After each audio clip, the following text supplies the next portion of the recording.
ఇంకెన్నాళ్ళు రెంటింట్లో ఉంటాం? సొంత ఇంటి కలను నెరవేర్చుకుందాం. Suman TV biggest property expo October 18th, 19th HSCC Novotel Hyderabad. ఇప్పుడే ఫ్రీ ఎంట్రీ కోసం కాల్ చేయండి. నమస్తే అమ్మా. నమస్తే అమ్మా. అమ్మా, ఈ రోజు యశ్వంత్ ప్రొద్దుటూరు కేసు మీద వచ్చే ఉండుంటుంది అమ్మా. విన్నామమ్మా. ఒక ఉపాధ్యాయురాలు తలుచుకుంటే కన్న కడుపులో తల్లి. ఇలా గుబులు వచ్చేస్తోంది. మరి కడుపు చుమ్మలు చుట్టిందంటారా, అట్లా అయిపోయింది. ఎస్, కన్న తల్లి ఉపాధ్యాయురాలు. అందులో తను కొన్నిసార్లు ఫిజికలీ హ్యాండిక్యాప్డ్ పర్సన్ అని చెప్తున్నారు. అంటే not like well of body తనది. అందుకే వెనకాల నుంచి సడన్ గా వచ్చి తన కత్తితో దాడి చేస్తుంటే తనను తను ప్రొటెక్ట్ చేసుకోలేకపోయింది అని అంటున్నారు. చంపేసి మళ్ళా వీధిలోకి లైక్ బాల్కనీలోకి లాగేస్తే ఆ బ్లడ్ అంతా అసలు ఆ స్టెప్స్ మీద నుంచి పారుతుంది. ఎట్లా తట్టుకున్నాడమ్మా అసలు కన్న తల్లిని? అసలు వాడు ఏంటి మైండ్ అమ్మ, సెట్? ఫిజికల్లీ వీక్ అని కాకపోయినా కొడుకు అట్లా చేస్తాడని ఎవరు అనుకోరు గనక, అన్ఎక్స్పెక్టెడ్ గనక అది హఠాత్తుగా జరిగినటువంటి సంఘటనే అనుకోవాలి. దాన్ని ఇంకా షాక్ లో ఉండుంటుంది తల్లి. మరే ఇంకా ఆ shock లో దరిద్రుని కనీసం తిట్టుకుంటా ఎదిరించలేదు. వచ్చావా నువ్వు ఇంకా హైదరాబాద్ నుంచి అని వాడి కోసమే వండి పెడుతుందంట ఇంకా కిచెన్ రూమ్ లో. ఆ, నాన్నని అడ్డొస్తాడేమో నేను చంపబోతుంటే అని చెప్పి రూమ్ లోకి వేసి అప్పుడే స్నానం చేసి బెడ్రూమ్ లోకి వెళ్ళిన నాన్నని ఆ రూమ్ లో డోర్ అంటే బయట నుంచి తండ్రిని లాక్ కాకుండా చేసేసాడు. తల్లినే చంపాడంటే టార్గెట్. తల్లి మీద ఏమిటా కోపం?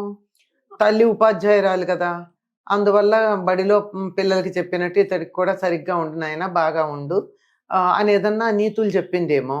అది తట్టుకోలేకుండా ఉన్నారుగా ఈ రోజుల్లో ఎవరైనా. నువ్వేం చేస్తే దాన్ని మెచ్చుకోవడం, నీ అంతటి వాళ్ళు లేరు, నువ్వు చేసిందే సరైంది అని ఆకాశానికి ఎత్తేయాలి అనుకుంటారు అందరూ. ఆ కారణంగా తల్లి ఏమైనా ఇతన్ని మందలించిందేమో. ఇప్పుడు ఇద్దరికి మధ్యలో డిస్కషన్ జరుగుతూనే ఉంటదంట. యశ్వంత్ ఉండడం హైదరాబాద్ లో ఉంటాడు, జాబ్ సర్చ్ మీద వచ్చాడంట. అదే చదువు బీటెక్ అయిపోయింది, ఇంకా ఉద్యోగం రాలేదు అని ఫ్రస్ట్రేషన్ ఉంటే ఉండొచ్చు. వ్యసనాలకు అలవాటు పడుతున్నావు, నువ్వు హైదరాబాద్ కి వెళ్ళింది ఎందుకు, నువ్వేం చేస్తున్నావు, ఒకగానొక కొడుకు, ఎవరైనా చెప్తారు కదమ్మా, చెప్పకుండా ఎలా ఉంటారు? కానీ చెప్పాలి కూడాను. చెప్పకపోతే తల్లి చెప్పలేదని కూడా అంటాంగా, మనమే అంటాం. Yeah. తల్లి చెప్పాలి, తండ్రి చెప్పాలి, వాళ్ళ స్వభావాన్ని అనుసరించి రకరకాలుగా చెప్పాలి, అందరికి ఒకే రకంగా కాదు. మరి వీడికి ఎలా చెప్పాల్సి వచ్చిందో, ఎలా చెప్తే వాడికి పట్టేదో, ఏమైందో మరి. మీరన్నట్టు వ్యసనాలకే అలవాటు పడి ఉండాలి. ఆ వ్యసనానికి కావలసినటువంటి సొమ్ము చేతిలో పడకపోతే ఆ క్షణాన్ని వాళ్ళు ఏం చేస్తారో వాళ్ళకి తెలియదు. ఎదురుగా ఎవరినుంటే వాళ్ళని చంపుతారు, లేకపోతే వాళ్ళే ఆత్మహత్యలు చేసుకుంటారు. అంతకన్నా ఎందుకంటే వ్యసనం తాలూకు లక్షణం, అందులో ముఖ్యంగా డ్రగ్స్ లాంటివి గనక అయినట్టయితే అతడికి ఉందో లేదో మనకి తెలియదు, వివరాలు తెలియవు కదా అంటున్నారు. ఏదో ఒకటి నార్మల్ అయితే కాదు అతను, హీఈస్ అబ్నార్మల్. బట్ ఆ వెరీ థాట్ రావడమే హిస్ వెరీ అబ్నార్మల్. చంపాలి అన్న ఆలోచన రావడం అబ్నార్మల్. అయితే డ్రగ్ అడిక్ట్ అవ్వాలి, లేదా మానసికంగా ఏదైనా మానసిక వ్యాధి ఉండాలి. ఈ రెండు కాకపోతే మరి ఇంకేం కారణం ఉంటుంటుంది? ఎవరితోన్నా ప్రేరేపించబడి ఉండాలి. ప్రేరేపించబడినా గాని అలా ఎందుకు చేస్తారు? మరి అంత అంత ఇదిగాను. అందులో కన్న తల్లిని మరి ఎవరినో కాదు, అసలు ఎవరిని చీమనే చంపలేం మనం. కుక్కకి దెబ్బ తగిలి కుంటెడుతూ ఉంటే తట్టుకోలేక బాధపడతాం.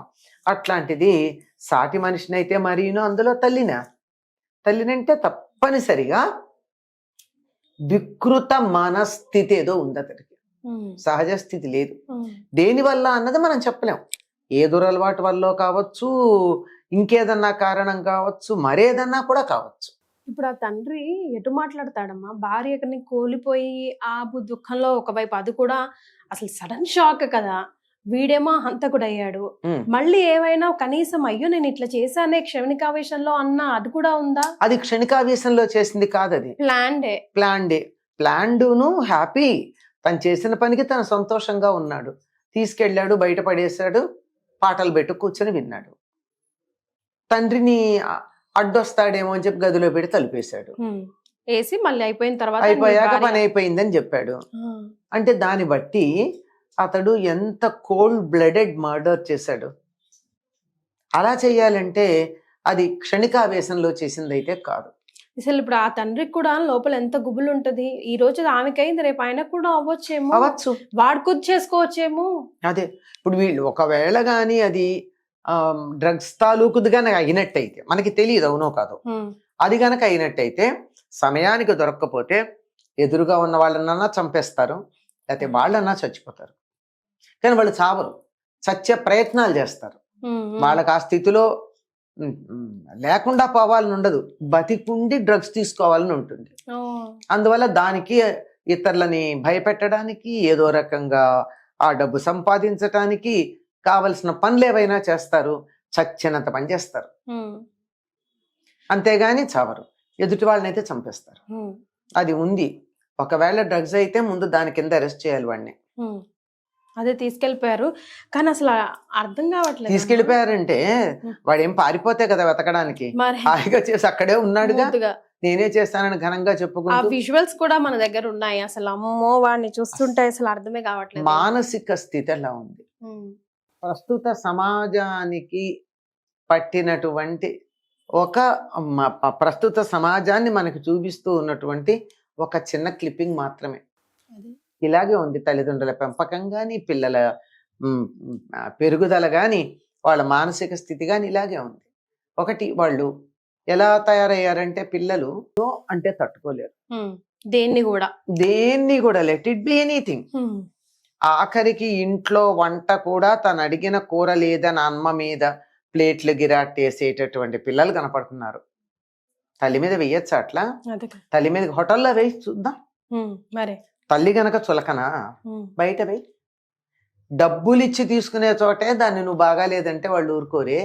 ఇంట్లో ఏం తీసుకుని పెడుతోంది ఆవిడ నీ దగ్గర, ఏం తీసుకుని సేవ చేస్తోంది, అక్కడ చేస్తున్నావు అంటే అస్సలు ఎక్కడా కూడా నో అన్నదాన్ని తట్టుకోలేనటువంటి పరిస్థితి. హోటల్లో అయినట్టయితే వీడు నో అంటే వాళ్ళు నో అంటారు, అయిపోయి టిట్ ఫర్ టాట్. ఇంట్లో అమ్మ అనదు కదా. ప్రతాపం ఇక్కడ. బయట ప్రపంచంలో ఏమీ చెయ్యలేనటువంటి అసమర్థులందరూ ఇంట్లో చూపిస్తారు ప్రతాపాన్ని, అంతే. ఆ ప్రతాపం అమ్మ ఏమనదు గనక, మందలించి ఊరుకుంటుంది గనక. పైగా వీటన్నిటికన్నా వాళ్ళ నాన్నని కాక అమ్మనే చంపాడంటే వాడికి ఆడవాళ్ళ మీద ఎంత చులకన భావం ఉంది. తల్లి, తండ్రి, కొడుకు, బిడ్డ అంటే ఆ వెరీ నెక్స్ట్ బ్లడ్ రిలేషన్ మీద కూడా నమ్మకం లేకుండా అయిపోతుందా? ఏది వింత విశేషం ఏది విన్నా కూడా అవునా అని క్యాజువల్ గా వింటున్నట్టు అనిపించేస్తోందమ్మా. రోజు ఆ స్థితికి వచ్చేసాం మనం. ఎంత భయంకరమైనటువంటి పరిస్థితి ఏమిటంటే మనలాంటి వాళ్ళందరికీ కూడా మనసులు మొద్దుబారిపోయాయి, సున్నితత్వం పోయింది. ఎలాంటి వార్త విన్ని ఇంతే కదా, ఓ వందల్లో వేలల్లో ఇదొకటి అనిపిస్తోంది తప్ప అయ్యో ఇలాంటిది జరిగిందా అని కంగారు పడేటట్టుగా లేదు. అసలు అది మానసిక స్థితి ఎట్లా ఉంది ముందర. దీనికి అంతా కూడా మనం తినే ఆహారం కానీ, వాతావరణం కానీ, మనం చూసేటటువంటి దృశ్యాలు కానీ, మనం వినేటటువంటి మాటలు కానీ, అరచేతిలో పెట్టుకుని చూస్తూ ఉన్నటువంటి సెల్ ఫోన్లో వచ్చే రకరకాలైన షార్ట్స్, రీల్స్, ఇంకేవేవో ఉంటాయి బట్టి చిన్న చిన్నవి నిమిషం 2 నిమిషాలు వచ్చేవి, అవన్నీ కానీ ఇవన్నీ ఏది కూడా మనలో ఉన్న సెన్సిటివిటీని, ఆ నాజుకతనాన్ని, సున్నితత్వాన్ని, ప్రతిస్పందించే లక్షణాన్ని, మెత్తదనాన్ని అలా అలా అలా అలా తుడిచిపారేసే మొద్దుల్లాగా, రాళ్లల్లాగా. ఇమోషన్స్ లేవా అంటే హ్యూమన్ ఇమోషన్స్ లేవు, జంతువులకు ఉండేటటువంటి ఇమోషన్స్ ఉంటున్నాయి.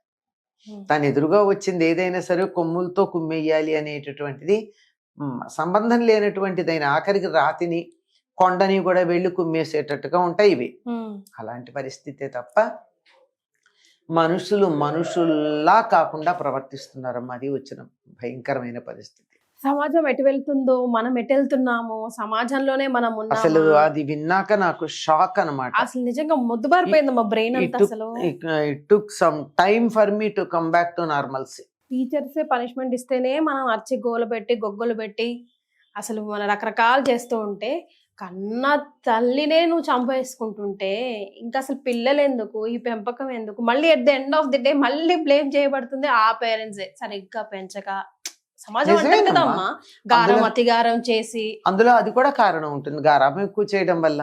ఇప్పుడు చిన్నతనంలో గారాబం చేస్తారమ్మా, గారాబానికి అలవాటు పడిపోతాడు వాడు, అన్కంట్రోలబుల్ గా అయ్యాక కేకలేస్తారు. అది తప్పించడానికి ఇంకా గట్టిగా వీళ్ళు మందలించాలి. ఈ మందలించింది వాడు తీసుకోలేడు. రెండిటి కాంట్రాస్ట్. అందుకే పిల్లల్ని 5 ఏళ్ల వరకు చక్రవర్తిలా పెంచి ఆరో ఏడు వచ్చినప్పటి నుంచి పని వాళ్ళ చూడాలట. ఎస్. అంతేగాని మర్యాదగా చూడటం కాదు. చూస్తే ఇదిగోండి ఇలాంటివే. థ్యాంక్ యూ సో మచ్ అమ్మా. నమస్తే అమ్మ. చాలా బాధాకరమైనటువంటి విషయం. భగవంతుడి దయ వల్ల ఇటువంటివి మళ్ళీ మనం వినకుండా ఉందుముగాక. మీ బిజినెస్ ఏదైనా మీ ఊర్లో ప్రమోషన్ చేయాలంటే అది సుమన్ టీవీతోనే సాధ్యం. ఇప్పుడే సంప్రదించండి.